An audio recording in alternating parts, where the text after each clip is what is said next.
కాంగ్రెస్ ఎమ్మెల్యేలపై కేటీఆర్ మాట్లాడిన వ్యాఖ్యలకు ప్రభుత్వ విప్ ఆది శ్రీనివాస్ కౌంటర్ ఇచ్చారు. తండ్రి చాటు బిడ్డగా కేటీఆర్ రాజకీయాల్లోకి వచ్చారని, తాను కష్టపడి వచ్చానన్నారు. కేసీఆర్ బయటకు వచ్చినా చేసేదేమీ లేదన్నారు. పాదయాత్ర చేసి కేటీఆర్ ఏం సాధిస్తారంటూ ప్రభుత్వ విప్ ఆది శ్రీనివాస్ ప్రశ్నించారు. రెండేళ్ల విజయోత్సవం అని చెప్పి పరోక్షంగా ఎలక్షన్ల ప్రచారం చేసినా ఇవాళ గణనీయమైన ఫలితాలు మనకు వస్తూ ఉన్నాయి. ఇంకా ఘోరం ఏంటంటే ఎమ్మెల్యేలు బెదిరిస్తూ ఉన్నారు. ఒక్కొక్క కాంగ్రెస్ ఎమ్మెల్యే ఇలా కళ్ళు నెత్తికెక్కి అధికార మదం తలకెక్కి ఇష్టం వచ్చినట్టు మాట్లాడుతున్నారు. ఇప్పుడే ఇక్కడికి వస్తుంటే నేను చూసిన ఒక కాంగ్రెస్ ఎమ్మెల్యే అంటుండు, మీరు నన్ను చంపేస్తే అంటే ఎలక్షన్లో ఓడగొట్టి నన్ను చంపేస్తే నేను మిమ్మల్ని చంపేస్తా గెలిస్తే అంటున్నాడు. ఆ మాటలు మాట్లాడుతున్నారు.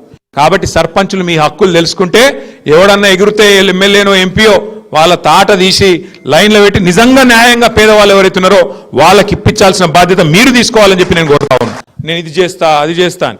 ఇప్పుడు కాంగ్రెస్ వాడు ఏమంటాడు, మరి ఇది చేయాలి అది చేయాలంటే నువ్వు అతను రావాలి అంటాడు. నేనేమంటున్నా, ఇవాళ కాంగ్రెస్ ఎమ్మెల్యేలే దిక్కులేక వాళ్ళే ఉత్తరాలు రాసుకుంటున్నారు. ప్రజాసేవలో ముందుకు పోయే క్రమంలో ప్రజలు ఇచ్చినటువంటి మెజార్టీ 14,500 పైచిలకు, అది కూడా ఆయనకు పలచగా కనిపించిందంటే కేటీఆర్ యొక్క ఆలోచన ఏ స్థాయిలో ఉందో అని అహంకారం అనేది, ఆయన ఫ్రస్ట్రేషన్ అనేది మనకు ఈ మాటలతో కనిపిస్తుంది. కేసీఆర్ గారు పక్కన బీఫామ్ ఇచ్చి పంపిస్తే కంటోన్మెంట్లో ఓటమి, కేసీఆర్ బీఫార్మ్ ఇచ్చి పంపినటువంటి జూబ్లీహిల్స్ ఎన్నికలు ఓటమి.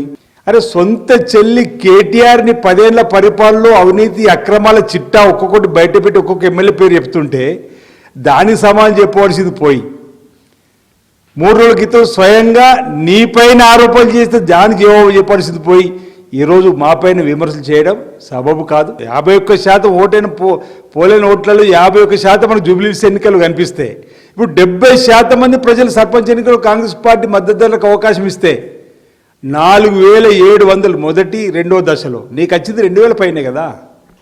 అరే ఎందుకు ఇంకా అహంకారపూరిత మాటలు కేటీఆర్ గారు అంటున్నా.